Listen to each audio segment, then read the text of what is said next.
closed business environment, we're making so much damn money that we don't need anyone else to help us do what we already think we're quite good at.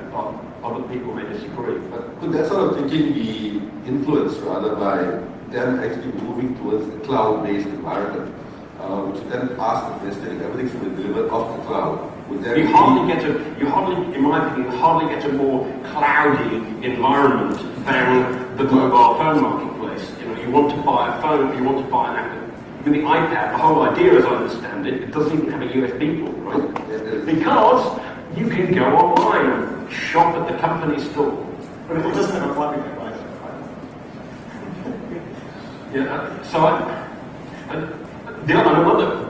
By the way, these devices where we're not being invited, but outsiders aren't being invited to help have ignite security debate about them, even though they're kind of as powerful as the iPhone is kind of the same sort of thing as your Mac. They're being treated as separate, out-of-bound devices for two-factor authentication, which to me seems ultra crazy. That we're trusting them to perform specialized cryptographic, tamper-proof cryptographic functionality to help us do, say, internet banking on our PCs. Whereas in fact, they're kind of two sides of the same coin. I mean, once again, leading on what you just said, but given the fact that in the iPad, for example, and probably other tablets as they come out, which plugs everything off the network, whether you call it cloud or whatever, would there then be any need for either desktop-based or device-based antivirus, IPSs, whatever you want to call it, or would everything just be done at the cloud, and on the assumption that the device is going to be extremely safe, we just catch it in the cloud? That's actually a good point, because if you look at current mobile phone security, there's actually surprisingly large amounts of security being done completely behind the scenes, done by the mobile phone operators. For example, they do quite a bit of, again, depending on the operator, they do quite a bit of checking for validity of SMS messages, MMS messages. They do all kinds of filtering for GPRS data, like which websites people are accessing through the GPRS networks. And you can actually find this out if you do fuzzing and send malformed SMS messages. You'll actually have different kind of messages go through depending on which operator you have. Some operators detect that this SMS is corrupted and will block it because it could be a security problem. Other operators actually don't do this. And of course, they can block known malicious SMS messages, like, for example, code warrior multimedia messages, which basically is an attachment in the multimedia message, which is malicious. So there's lots of things that can be done in the cloud by the operator, but then there's lots of things that can never be done by the operator. For example, if I take my phone and go online at the local Starbucks through Wi-Fi, well, the operator doesn't see that at all, no matter how hard they try. Another thing, if you think about threats like Bluetooth leaking, well, so somebody's believing Bluetooth viruses from one device to another, the operator never sees that. There's nothing they can do to stop that. The only way to block malicious things happening over Wi-Fi, over Bluetooth, or other connections like that, or on your PC through USB stick, operator sees none of that. The only way to secure against those is local solution running on the endpoint device and stuff.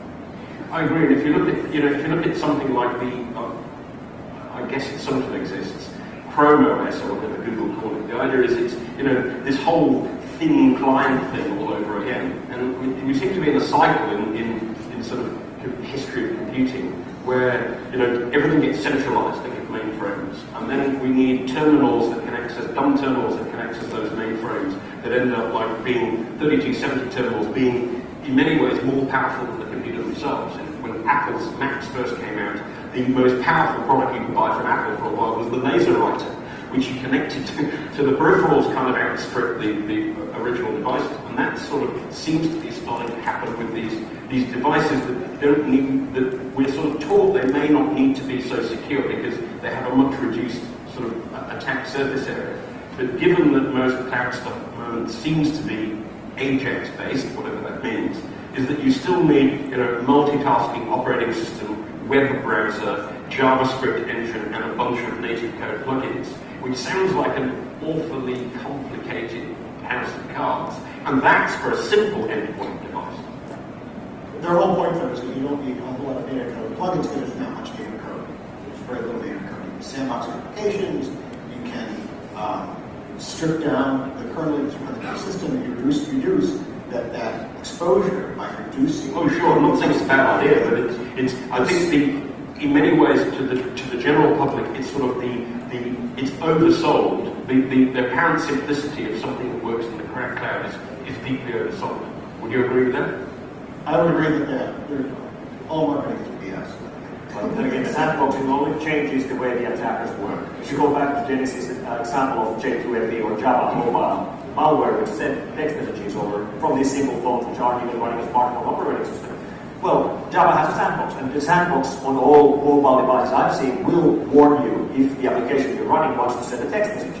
So the applications play tricks with the user. They explain that this is a useful application, and for it to operate, it's going to send an SMS, and then it sends an SMS. The user expects to see a prompt about SMS being sent and will accept it. So, for example, you see applications which claim to speed up your web browsing on your mobile phone by moving some of the data over SMS, which makes no sense. Yeah, so it was the first Java to me SMS server web browser, 2006, 4 years ago, and these technologies are still working.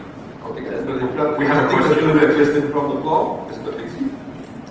Hello there. I'd like to follow up on something Jose mentioned earlier, which is given that most of these platforms allow users to install software, and that users will sometimes install software that does not rely on defects in the platform, like buffer overruns or bad kernel calls or anything else, in order to do things which are like kind of borderline gray area, not in the best interests of that user, in exchange for giving them some kind of shiny object.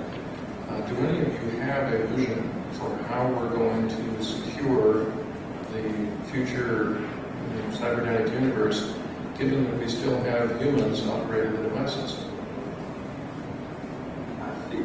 Well, I have a sort of idea. It's not really an idea. It's just like a little bit of a cynical view. Is that Miko in his introduction said that well, if you imagine 30 years time, everything we have will be online. So our watch will go online, presumably to check that it still knows how to tell the time or something. Yeah. So maybe what we will have in 30 years' time is, maybe you should invest now in companies like this, the mechanisms by which you can actually buy devices which by design can't connect to this ubiquitously available communications medium.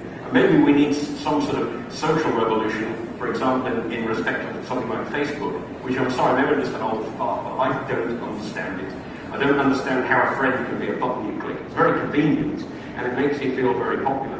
So, maybe unfortunately, maybe it's just going to take some really, really unfortunate sort of social disaster, murders or something like that, which has already happened related to Facebook, not Facebook's fault, in Sydney, for example. So maybe with some sort of decoupling with people kind of discover their inner human self.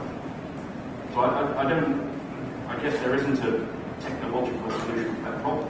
Right? You can have the most secure browser in the world, but when you connect to Facebook and willingly share all your stuff and authorize these invisible cloud applications to share stuff on your behalf and to sell the data to a third party, I'm afraid for that I genuinely don't have an answer. There could be solutions, at least theoretical solutions, to block bad stuff that can be detected technically as bad stuff, like exploits. Like you can come up with some kind of mechanism which would always be able to block exploits more or less. The problem is that, like you said, a big part of these things actually are bad on the paper. And a very good practical example of this is that none of the mobile malware cases in the mobile space, none of the 520 mobile malware families, none of those infect your device with an exploit.